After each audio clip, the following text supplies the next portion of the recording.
Amém. Boa tarde, irmãos. Vamos iniciar nosso momento de oração aqui. Hoje temos a presença muito ilustre do pastor Wellington, pastor da Igreja Cristã Evangélica Fortalezense. Fica ali na Monsenhor Tabosa, homem de Deus, goiano. Tem abençoado a nossa terra aqui com a sua família. E é uma bênção estarmos juntos aqui nesse momento, com cada um de vocês e com você, pastor Wellington, que tem se tornado uma pessoa muito especial para nós. Se você quiser falar alguma coisa agora no início, fique à vontade. Amém. Na verdade, eu sou goiano, mas eu sou goiano e nordestino já, né? Porque já tem mais de 13 anos que nós estamos aqui no Nordeste. Tivemos 9 anos em Mossoró e agora já está com 4 anos que estamos aqui em Fortaleza, na capital do Ceará. Então eu já me considero também meio goiano e meio nordestino. Aprendi muito aqui no Nordeste e tenho a alegria de servir ao povo nordestino. Muito bom. Amém. Muito bem-vindo. Hoje, o Salmo 73. Salmo de número 73. Abra sua Bíblia, por favor, neste salmo. Certamente, Deus é bom para Israel. De coração. Quanto a mim, os meus pés quase tropeçaram, por pouco não escorreguei. Pois tive inveja dos arrogantes, quando vi a prosperidade desses ímpios. Eles não passam por sofrimento e têm um corpo saudável e forte. Estão livres dos fardos de todos. Não são atingidos por doenças, como os outros homens. Por isso, o orgulho lhes serve de colar, e eles se vestem de violência. Do seu íntimo brota a maldade, da sua mente transbordam maquinações. Eles zombam e falam com más intenções, mas em sua arrogância ameaçam com opressão. Com a boca arrogam a si os céus e com a língua se apossam da terra. Por isso, o seu povo se volta para eles e bebe suas palavras até saciar-se. Eles dizem: como saberá Deus? Terá conhecimento o Altíssimo? Assim são os ímpios, sempre despreocupados, aumentam suas riquezas. Certamente, foi-me inútil manter puro o coração e lavar as mãos na inocência, pois o dia inteiro sou afligido e todas as manhãs sou castigado. Se eu tivesse dito, falarei como eles, teria atraído os teus filhos, ou teria traído os teus filhos. Quando tentei entender tudo isso, achei muito difícil para mim, até que entrei no santuário de Deus e então compreendi o destino dos ímpios. Certamente, os pões em terreno escorregadio e os fazes cair na ruína. Como são destruídos de repente, completamente tomados de pavor. São como um sonho que se vai quando acordamos. Quando te levantares, Senhor, tu os farás desaparecer. Quando o meu coração estava amargurado e no íntimo eu sentia inveja, agi como insensato e ignorante. Minha atitude para contigo era a de um animal irracional. Contudo, sempre estou contigo. Tomas a minha mão direita e me sustens. Tu me diriges com o teu conselho e depois me receberás com honras. A quem tenho eu no céu, senão a ti? E na terra nada mais desejo, além de estar junto a ti. O meu corpo e o meu coração poderão fraquejar, mas Deus é a força do meu coração e a minha herança para sempre. Os que te abandonam, sem dúvida perecerão. Tu destróis todos os infiéis. Mas para mim, bom é estar perto de Deus. Fiz do soberano Senhor o meu refúgio. Proclamarei todos os seus feitos. Olha só que texto interessante. Primeiro, acho muito interessante a coragem de Asaf, que foi o escritor deste salmo, ele que compôs o salmo, e uma coragem enorme de ser sincero diante de Deus, né? Ele está colocando, olha, eu quase que me dei mal, eu quase que escorreguei aqui, porque eu comecei a olhar para a prosperidade dos ímpios e na visão dele, essas pessoas eram tão prósperas, tão fortes, quer dizer, o corpo dele não sente nada, o pessoal são super-homens, né? Não tem problema nenhum, o jardim deles é mais verde, eles não têm doença, não tem problema, nada acontece de mal na vida deles, eles dominam tudo.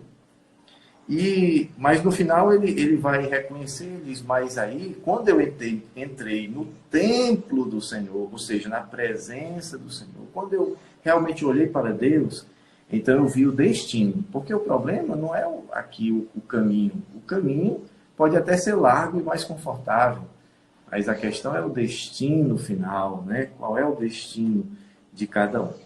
E ele disse uma coisa horrível, né, para a gente dizer, certamente foi-me inútil manter puro o coração. Isso na cabeça dele, ele estava dizendo isso, né? Olha, eu comecei a achar inútil eu viver a vida cristã, porque eu descobri que o cristão, ele passa por problemas mais do que o que não é cristão. Ele disse, então não é negócio, um negócio desse, né? Não é negócio. Eu vou passar por mais dificuldades, né? E será, pastor, que o cristão passa por problemas ou é blindado? Ainda mais com algumas igrejas fazendo propaganda, né? Pare de sofrer, venha para cá. Aí o cara vai, chega lá, mais problema ainda, né? Na verdade, nós temos essa tentação de olhar para a pessoa do lado, né? E pensar que a nossa vida está pior do que a do outro. Eu gostava muito de, às vezes, sair para fazer visita a algumas pessoas que estavam passando por dificuldades, muitas dificuldades, algumas enfermidades graves, e aí eu levava alguns irmãos que às vezes tinha esse mito da grama mais verde do vizinho, que tudo lá é melhor. E aí quando nós saímos daquela visita, o irmão falava, rapaz, esse camarada está sofrendo, hein? Pois é, você está pensando que você está sofrendo mais do que as outras pessoas, mas todos nós enfrentamos os sofrimentos desse tempo presente, né? Nós não estamos imunes às dificuldades, aos problemas, às tragédias, às catástrofes. Todos nós estamos sujeitos, porque o nosso mundo é imperfeito, vivemos num mundo marcado pelo pecado de imperfeição. Então, aqui nós não podemos esperar algo que seja além disso, de passarmos por algumas dificuldades, lógico que alguns momentos bons, agradáveis, mas também podemos esperar momentos difíceis, né? Uhum. É verdade. É verdade. O mundo caído, ele sempre vai proporcionar alguma dor, né? Porque a gente vive nesse mundo difícil. E o Senhor Jesus mesmo, ele garantiu isso, né? Ele disse, olha, no mundo vocês terão aflições, mas tenha bom ânimo, eu venci o mundo. E a parábola das casinhas, né, que Jesus conta, ela também nos fala algo sobre isso. No pano de fundo, você vai ver que as duas casas, tanto a que foi construída sobre a areia, como a que foi construída sobre a rocha, as duas passaram pelas mesmas intempéries, as duas passaram pelas mesmas dificuldades, as duas tiveram tempestades, ventos sobre elas. A diferença não é o que a pessoa passa, mas o alicerce sobre a qual ela está firmada. Exatamente.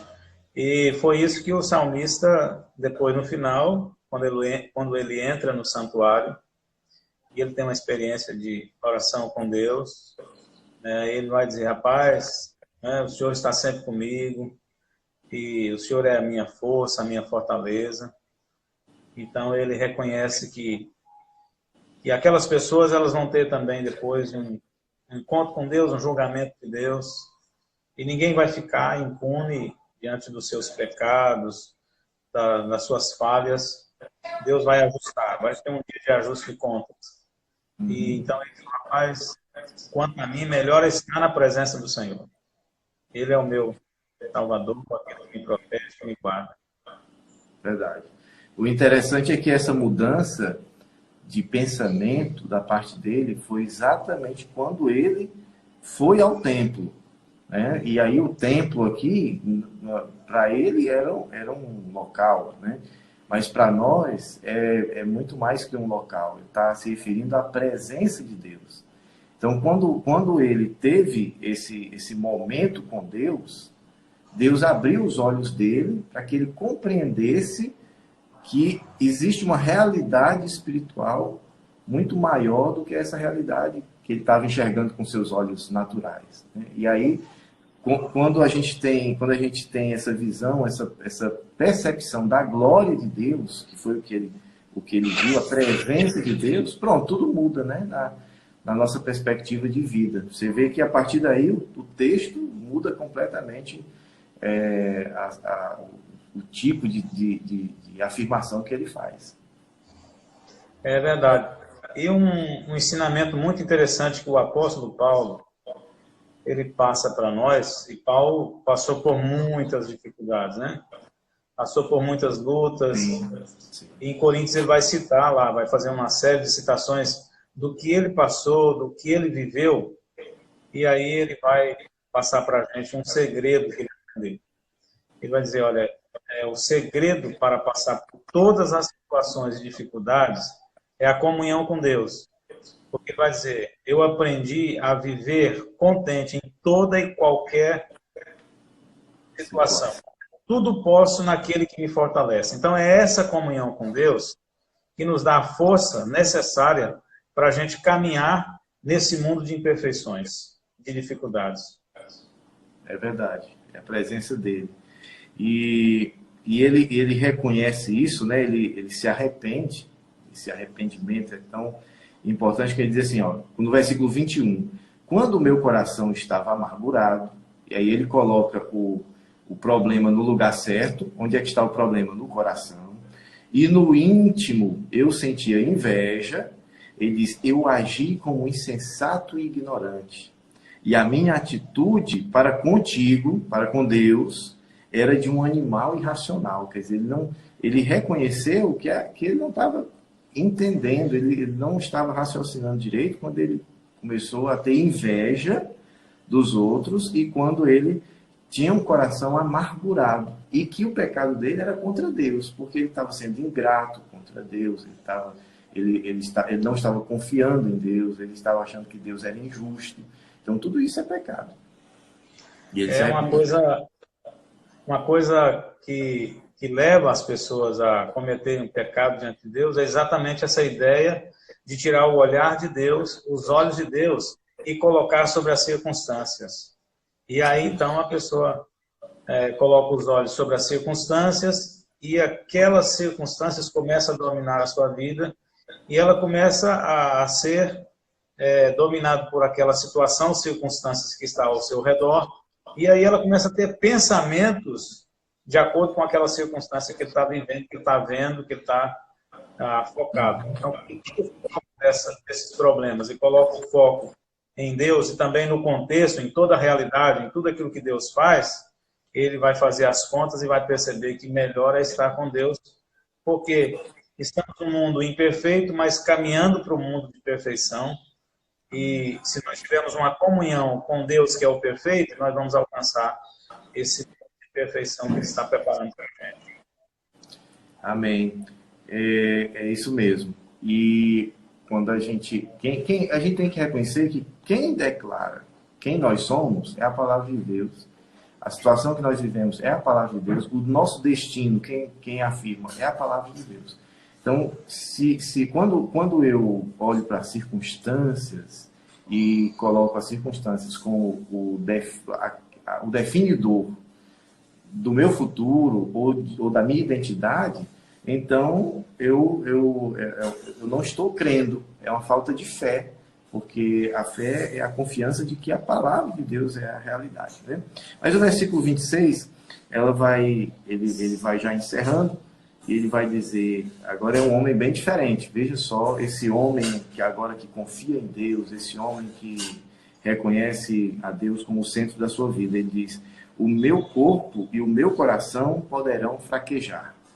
Meu corpo e meu coração, coração como centro aqui das vontades, dos desejos, das emoções. Ele diz: olha, o meu corpo e o meu coração, ou seja, o físico e o emocional, poderão fraquejar, mas Deus é a força do meu coração e a minha herança para sempre. Então, eu posso até ter momentos de medo, de tristeza, ou de fraqueza física, mas o meu Deus é quem fortalece o meu coração. E quando o coração está forte, está alegre, o corpo vai junto, né? E ele é a minha herança para sempre. Os que te abandonam, sem dúvida, perecerão, tu destróis todos os infiéis, mas para mim, e aí é o encerramento, o último versículo 28, para mim, bom é estar perto de Deus. Fiz do soberano Senhor o meu refúgio, proclamarei os teus feitos. Então, ele procurava coisas boas, né, no jardim do vizinho, na vida do vizinho, começou a olhar, mas agora ele diz: bom é estar perto de Deus. Como diz o cântico, não existe nada melhor do que ser amigo de Deus, né, do que estar perto de Deus. Então um novo homem agora, uma nova afirmação, uma nova perspectiva de vida que ele diz aqui, né? É importante a gente ver como muda, né? Quando ele tira o foco das circunstâncias e se volta para Deus, conversa com Deus, busca entender e compreender aquilo que Deus já fez, aquilo que Deus já realizou e trazer à sua memória aquilo que Deus é, né? E aí então ele pode perceber o quanto ele estava equivocado olhando para essa circunstância passageira e que vai passar. Então é muito importante a gente ver essa mudança, essa transformação, e a palavra de Deus vai dizer que Deus fez tudo no seu tempo devido e colocou a eternidade no coração do homem sem que esse o saiba. Então, no livro de Provérbios vai dizer de vários contrastes que a vida nos oferece. Na verdade, a vida não é uma vida que ela é plena ou que traz plenitude de sentimentos bons. Ela é mesclada, né? Tem dia de tristeza, dia de alegria. Então ele vai dizer desses tempos que nós vivemos. Mas ele vai dizer: Deus fez tudo formoso no seu devido tempo e colocou a eternidade no coração do homem. Então, nesse tempo que nós passamos, está tudo certo. Tem pessoas que vão perguntar: mas por que Deus permite que isso aconteça? Não é por que isso está acontecendo? É porque nós estamos vivendo no tempo da imperfeição. Então, está tudo certo, não tem nada errado. Porque no tempo da imperfeição, você vai passar por sentimentos variados e vai viver experiências variadas, porque esse é o tempo da imperfeição. Mas tem sempre no nosso coração aquele desejo de viver num lugar eterno que não tem algumas coisas. A gente não quer o coronavírus conosco, a gente não quer mortes, a gente não quer tristeza, tragédia, acidentes. Nós não queremos isso, né? Nós queremos as coisas boas. Mas nesse tempo é necessário, porque se não tiver isso, e a eternidade está no nosso coração, quem é que vai, não é, ansiar pela eternidade? É exatamente esse contraste que Deus faz para nos levar a pensar naquele lugar que Ele está preparando para nós, onde não existe nada disso. E aí lá sim, estaremos para sempre na eternidade, só com coisas boas e agradáveis. Tudo é perfeito lá, né? Amém. Deus colocou a eternidade no coração. É só pegar a folhinha da árvore da vida e comer, pronto, está resolvido. Bebe da água. Então está tranquilo. É verdade. Amém. É por isso que todo ser humano ele tem uma ânsia pelo eterno, né? E ele não se conforma com a morte, não se conforma com a finitude, com as doenças, com como é passageiro esse mundo. Por isso que a gente tem sempre esse desejo pelo eterno, né, pastor?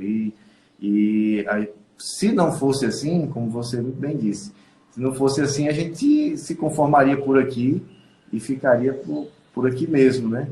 Então, pois é, Mas esse é o caminho que algumas igrejas entram por eles, de querer criar uma realidade perfeita na Terra. E aí ele disse, aí eles entram por essa teologia de que uhum, Deus vai dar para nós o melhor dessa Terra e nós vamos ser prósperos, nós vamos ter tudo. Aí a eternidade passa a ser aqui na Terra e nós sabemos que isso não é verdade. Então, uhum, que Deus olha, em Eclesiastes, Deus fez tudo formoso no seu devido tempo e colocou a eternidade no coração do homem para ele ansiar por aquilo que ele não encontra aqui na Terra. Então, algumas igrejas estão na contramão, querendo fazer da Terra o céu, né?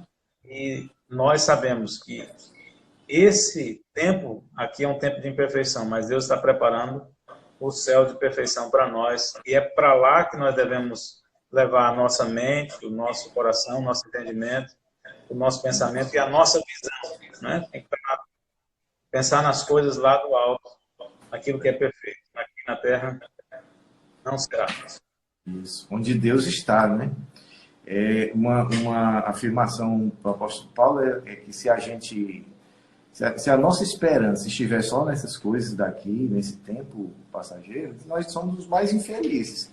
Porque a gente não aproveita das coisas daqui. E nem vai ter as coisas de lá. Então tá ruim demais, né?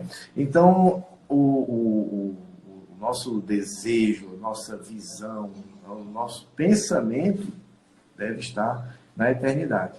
E é tão sério isso, porque de tanto se falar sobre isso e de tanto as igrejas olharem muito para a vida aqui nesta terra, de que você vai ser próspero nessa terra, de que você vai viver muito bem aqui, as pessoas começam a deixar de querer o céu. Tem gente que não começa a perder essa ânsia, esse desejo por estar no céu. E quando você olha todas as biografias dos homens de Deus, sempre eles vão ter um grande desejo pelo céu, pelo eterno, né? E a morte, ela começa a ter, inclusive, um outro significado para esses homens. Mas uma coisa boa, importante, é que mesmo nós vivendo num tempo de perfeição, nós podemos experimentar um pouco daquilo que será no céu também, né? Então, isso traz para nós, por isso que Paulo disse, olha, eu aprendi a viver contente em toda e qualquer situação, porque essa comunhão que eu tenho com Deus, ela me fortalece e ela me dá força para viver qualquer situação. Então, por isso que é importante nós que somos cristãos, né? Estamos passando por essa situação, essa pandemia, mas nós podemos passar por todas essas coisas, porque Ele nos fortalece, né? Nós estamos para enfrentar qualquer situação, qualquer circunstância. Paulo disse isso. E então é muito bom saber também que, mesmo sendo um lugar de imperfeições, a nossa relação com traz para nós essa segurança. Bem, o perfeito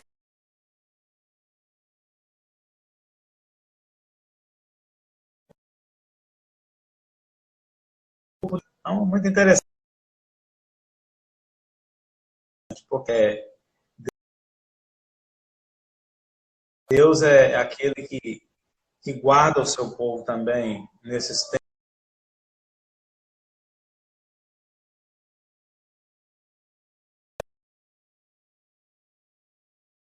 da promessa do Deus que cuida de nós nesse mundo imperfeito. É isso mesmo. O Salmo 23 diz, ainda que eu ande pelo vale da sombra da morte. Ou seja, não quer dizer que você não vai andar pelo vale da sombra da morte, mas durante a passagem, né, durante a passagem eu confio no Senhor, Ele está presente. Então, não é uma mudança de uma blindagem que você está imune a tudo, não, pelo contrário. Mas o fato é que nós temos uma confiança no nosso coração, de que o Senhor está conosco. E a vida ganha um outro sentido, novas cores, e a gente é muito feliz, seja no imperfeito daqui, somos felizes, como também o seremos no momento da perfeição, quando o Senhor voltar. Amém? Nós vamos estar seguindo agora para a oração. Vou pedir que o pastor Wellington faça uma oração por nós. Várias pessoas pediram oração aqui. Nós, quando oraremos agora, e certamente o Senhor já está atendendo essas orações. E ao final eu posso... vamos lá, tem alguns aqui. Eita, muita coisa aqui, hein? O pessoal está precisando de muita oração. Vamos orar pela saúde, pastor. Muitas pessoas têm estado enfermas. Vou citar aqui a Elisamar, a mãe da Claudina, Dona Francisca, também pedir pela Aline, que é irmã da Audrey, lá no Crato. Hoje eu vou acertar, hein? Não é Juazeiro, é Crato. Está lá, é uma cidade muito agradável, muito boa. Juazeiro também. Né? Vamos estar orando também aqui pela irmã Jéssica, que é amiga da Fran, né? E também pelo João Tomás, filho da Magda. Aí já são orações diversas, vamos estar orando pela vida dele, pela Micaela, muito bem. Quem mais? Helena pediu que a gente estivesse orando pelas pessoas idosas, se não me engano. Helena pediu que a gente orasse pelos idosos que estão no grupo de risco, aí, segundo as autoridades de saúde. Né? Então, meus irmãos, vamos... e outros mais, se você não foi citado aqui, não importa, o Senhor sabe da sua necessidade. O pastor Wellington vai estar orando agora por cada um de nós. Que o Senhor abençoe, que o Senhor nos guarde.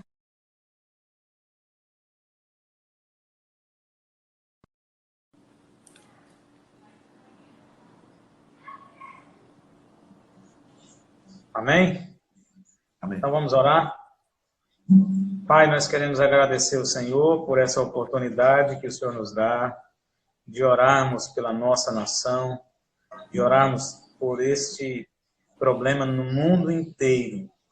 Queremos pedir ao Deus que o Senhor guarde o teu povo, que o Senhor abençoe, Pai, e livre de todo mal a tua igreja.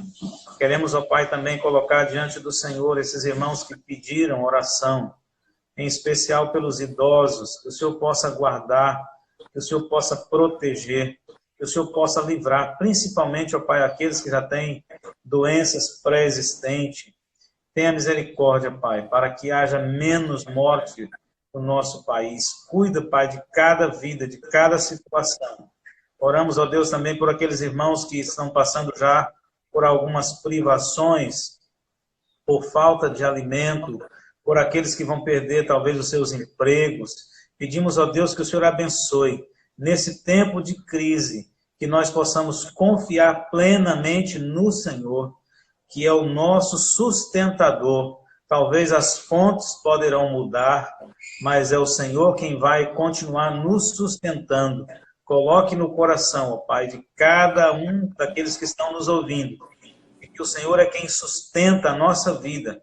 Não é a empresa, não é o trabalho, não é, ó Pai, a família, mas é o Senhor. E o Senhor usa a empresa, o trabalho, a família, mas quando essas fontes não podem nos sustentar, o Senhor abre outras portas, o Senhor abre outros caminhos. O Senhor é aquele que nos guarda em todo tempo, e que nos protege, e que nos sustenta, e que supre cada uma das nossas necessidades. Queremos pedir a Deus que o Senhor continue dando confiança ao teu povo, e tranquilidade, e paz interior, esse sentimento de que nós estamos aqui, na tua presença e vivendo para o Senhor. E a nossa vida será para a glória do teu nome, ou a nossa morte também será para a glória do teu nome. Vivemos para ti e morremos para o Senhor.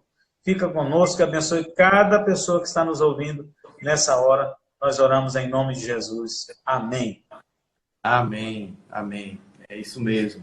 Nós confiamos nesse Deus e lembre-se que você pode passar pelo fogo, pela água, pelas dificuldades, pelas lutas, pelas tempestades e pelos tempos maravilhosos, bons. Tudo acontece nesse mundo que ele é imperfeito, mas que o Senhor, isso é que é importante, o Senhor está conosco todos os dias da nossa vida.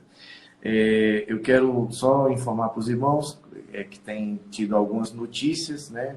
Por exemplo, o decreto presidencial que considera as igrejas como de atividades essenciais, portanto, liberando para as reuniões. Mesmo assim, nós estamos avaliando, estamos ouvindo outros pastores para termos uma decisão sábia, porque, nesse caso, a autoridade política ela deve se submeter à autoridade médica e sanitarista, né? E a gente precisa ter cuidado para a igreja não entrar numa armadilha e não se tornar um ponto aí depois de difusão de doença ao invés de ser de bênção. Então, vamos ter cuidado com isso. Pois não. Uma coisa que o presidente falou que é interessante é que a igreja é algo essencial, e a gente sabe disso, né? Mas a igreja continua viva, continua reunindo, continuamos fazendo as nossas orações, os nossos cultos transmitidos. Então, a igreja, em nenhum momento, ela parou diante da pandemia. A igreja, pelo contrário, a igreja está mais viva e atuante, talvez, nesse tempo, do que anteriormente. Nós temos tido mais tempo para ligar para os irmãos, para ter mais comunhão com os irmãos, para ter essa prática da mutualidade, aconselhando uns aos outros, visitando uns aos outros. E às vezes eu passo uma mensagem para o irmão: você está em casa agora, eu vou fazer uma visita para você. Aí ele já fica preocupado. Fala: calma aí, meu irmão. É uma visita virtual, por telefone. E aí uma falou: pastor, vai ser por vídeo? Não, calma aí, minha irmã, porque senão você vai ter que tomar banho, vai ter que passar perfume, vai ser por telefone mesmo, pelo áudio. Então, assim, a igreja continua viva, nós continuamos servindo ao Senhor, os irmãos continuam tendo muitas experiências boas e agradáveis com o Senhor. Alguns, passando talvez agora, a gente também já tem ligado, conversado e feito um levantamento para saber como está cada um, né, para a gente também se organizar para ajudar uns aos outros. Mas cremos que Deus está no controle de todas as coisas e quando for seguro, quando for algo que nós entendemos que nós devemos voltar, a gente voltará para o templo, mas as nossas atividades, elas permanecem, né? Graças a Deus por essa tecnologia, né? É verdade. A gente, talvez as igrejas que estão mais preocupadas são aquelas que não têm essa relevância pessoal entre a mutualidade uns aos outros. Então, estão preocupados porque a vida estava muito baseada no templo, né, naquele prédio. E nós temos visto a relevância da Igreja do Senhor aumentando muito mais, está se tornando, se é essencial, está se tornando muito mais essencial e relevante nesses dias, realmente como o Senhor falou. Realmente tem sido uma alegria ver a igreja se tornando mais ativa, mais presente, e uns com os outros e para a sociedade. Então, é isso mesmo. A gente é a igreja até lá dentro do templo, mas fora somos muito mais ainda igreja do corpo de Cristo. Eu acho que os irmãos têm ouvido muito mais nesses últimos dias do que em tempos anteriores.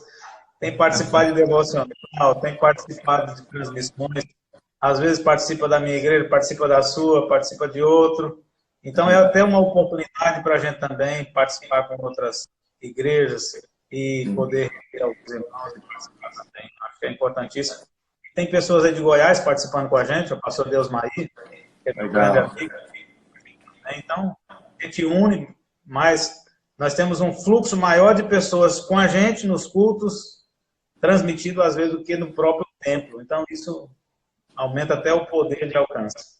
Graças a Deus. Graças a Deus. Realmente, a gente tem visto isso e o Senhor tem feito isso para suprir a sua igreja de todo o alimento necessário da palavra de Deus, da comunhão, inclusive, e das orações. Então, a igreja tem recebido o alimento necessário para o seu crescimento e para a sua sobrevivência.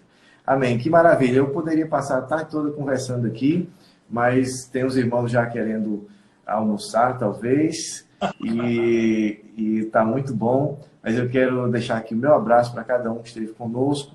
Meu abraço para você, pastor Wellington, para Juliana, sua esposa, os meninos, Guilherme e Gustavo. Que o Senhor os abençoe, é uma família muito querida que tem abençoado a nossa terra e a igreja do Senhor. Forte abraço e até a próxima aí, pessoal. Tchau, tchau. Amém. Um abraço a todos. Deus abençoe. Muito bom estar com você, viu? Muito bom mesmo. Um abraço aí para a família. Deus abençoe a todos.